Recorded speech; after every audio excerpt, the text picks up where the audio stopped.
Here's a quick rundown of my thoughts from that Nintendo Direct. Happy for the fans! More anime swordsmen, please! It's free to play because no one wants to give Lucasfilm a penny. This EA game actually looks fun!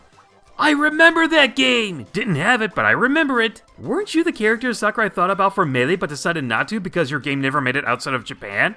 I don't think I'll be spending any more money on this fanfic. Wow, so that Ninja Gaiden Trilogy port was true! Where's that Metroid Prime port trilogy?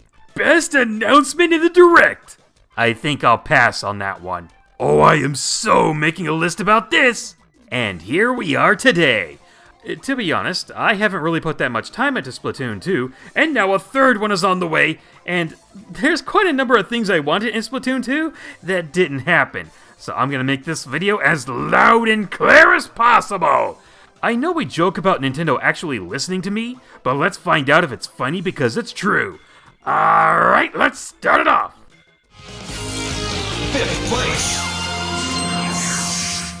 While doing a recent stream of Splatoon 2 with friends, we came up with an entry right away, and I don't know what's more pathetic. This having to be on the list, or the fact that we had to put something this basic on the list because Nintendo couldn't be bothered to do it themselves. Why is it so hard to team up with friends? You can join friends in battle, if you're lucky! You can make a private room, but I want to make a team of 4 and play against random teams in regular battle. Even if you somehow do end up playing with friends, being on their team is up to Lady Luck, and she doesn't like me. During Splatfest it was easier, but we still had some trouble trying to find out where it was in the menu. This shouldn't even be something we have to ask for, but apparently I have to spell it out. Please, make a simple option in the menu that says, create a team with friends, and then let us decide what we'll do after that, such as normal, rank, league, private, and Splatfest. I shouldn't even have to ask for this, but I have to. That is sad times 1,000. So not off the hook. Oh, and you still have to group up again when the maps change. Please stop that. It was tough enough to get into a game with everyone in the first place. 4th place! How many of you are probably thinking I'll be asking for the basic stuff, such as more weapons, stages, versus modes, and an even more fully fleshed out single player mode? Well, thankfully, I get the feeling we'll get most of those, and as for the extra versus modes, well, if I can't think of anything off the top of my head, then I can't really ask for something if I don't know what it is. Instead, I have to become a broken record. I asked for this before, and I got ignored. I'll be ignored again, but I'm gonna keep asking for it. Please, let us have the option to skip the intros. We get it. It's a part of the charm of the game. But no one starts up a Splatoon game and says, let me at him, let me at him, let me at him, I'm gonna splatter the remains all over the... Oh, we're playing on Kelpto! You're going to find out as soon as you enter the lobby. I was going to say the only time you need to hear an announcement is for Splatfest, but you'll see the sign right there for that anyway. Like I said, I like the charm, but I would like to get to the game sooner. Do you force us to watch these so the people who wrote these parts can feel like they earned a paycheck? Please, I'm not saying get rid of them. Just an option to skip them. That's all. Does this really dampen your experience with the game so much? No, not really. It's just kind of confusing as to why we have to sit through this when we're going to know what the maps and stages and the battles are as soon as we start. That's all. 3rd place! I was glad to see you could finally change gear and clothes while waiting for matches to start. I'm so proud of you guys. Any chance you could give us the freedom to leave the waiting room in case something comes up? No? Well, we'll try anyway, and if you do, can we no longer have to wait hours just to play the ranked modes we really like? I'm not big on Rainmaker, so I'd rather not have to wait 2 hours just so I can play anything else.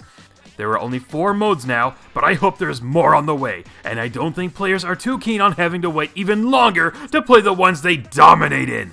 I can't tell if this was done as a way to get us to try out all the different matches, but this is a shallow way to hide how few you have.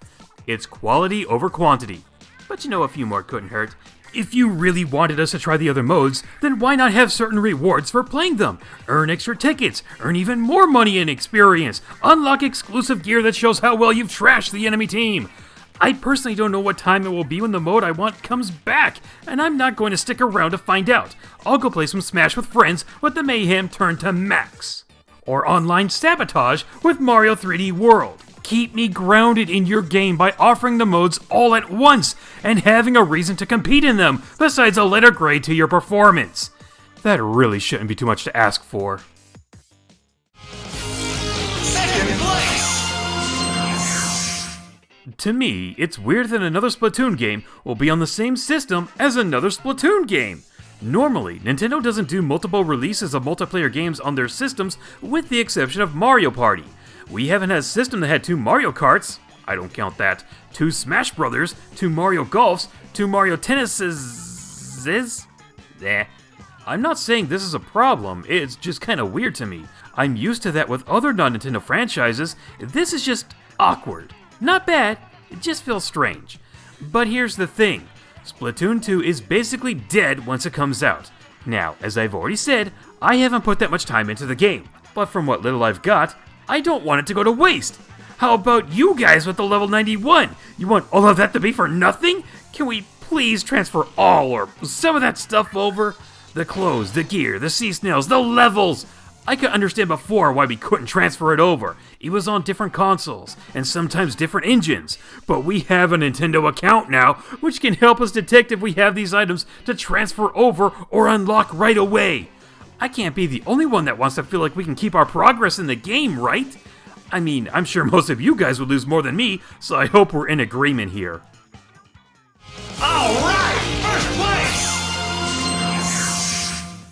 This one just eats away at me to this very day. Is it about voice chat?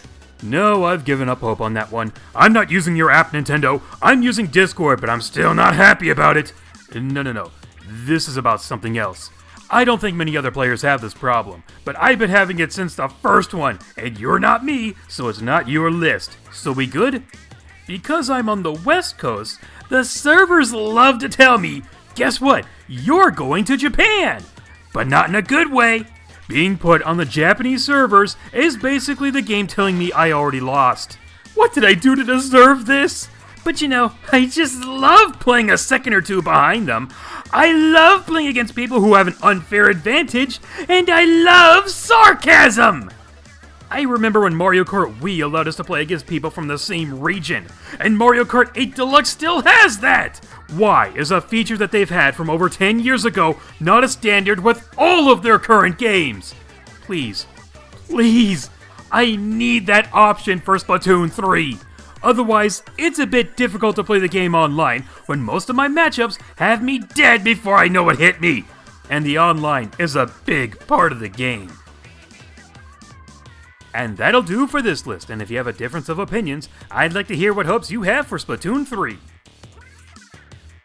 You know, I can't imagine I'm doing the players on my team in those servers a favor. Please give us the region options. Please.